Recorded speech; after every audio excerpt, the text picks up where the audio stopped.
एक बार एक वैज्ञानिक ने एक टिड्डे को पकड़ा और उसे अपनी आवाज़ पर छलांग लगाना सिखाया। वैज्ञानिक टिड्डे से कहता कूदो। टिड्डा उसकी आवाज़ सुनते ही जोर से छलांग लगा देता। अब वह वैज्ञानिक था तो प्रयोग करना बनता ही था। उन्होंने टिड्डे की छलांग पर प्रयोग किया। वैज्ञानिक ने उसकी एक टांग तोड़ दी और फिर बोला, अब कूदो। टिड्डे की छलांग की दूरी कम हो गई।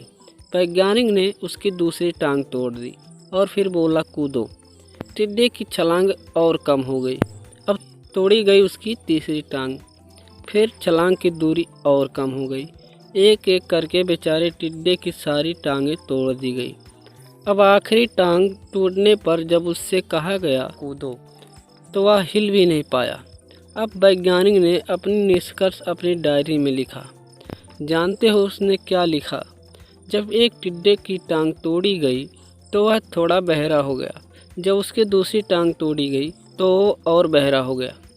हर टांग टूटने के साथ वो और बहरा होता गया और सारी टांग टूटने के बाद वह बिल्कुल बहरा हो गया।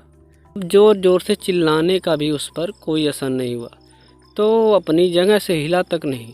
छलांग लगाना तो दूर की बात थी।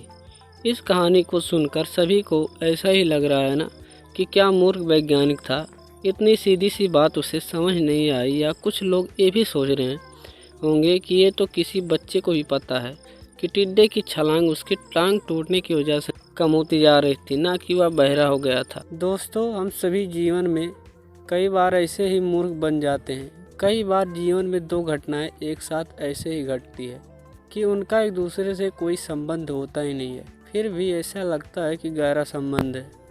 कभी कभी दिखता कुछ और है लेकिन समझ में कुछ और आता है। वास्तव में होता कुछ और है। इसलिए अगर पछताना नहीं है तो जीवन में जल्दबाजी में कोई निर्णय न लें। हमेशा समझ बूझ का इस्तेमाल करें, सावधानी बरतें, नतीजे सोच विचार कर ही निकालें।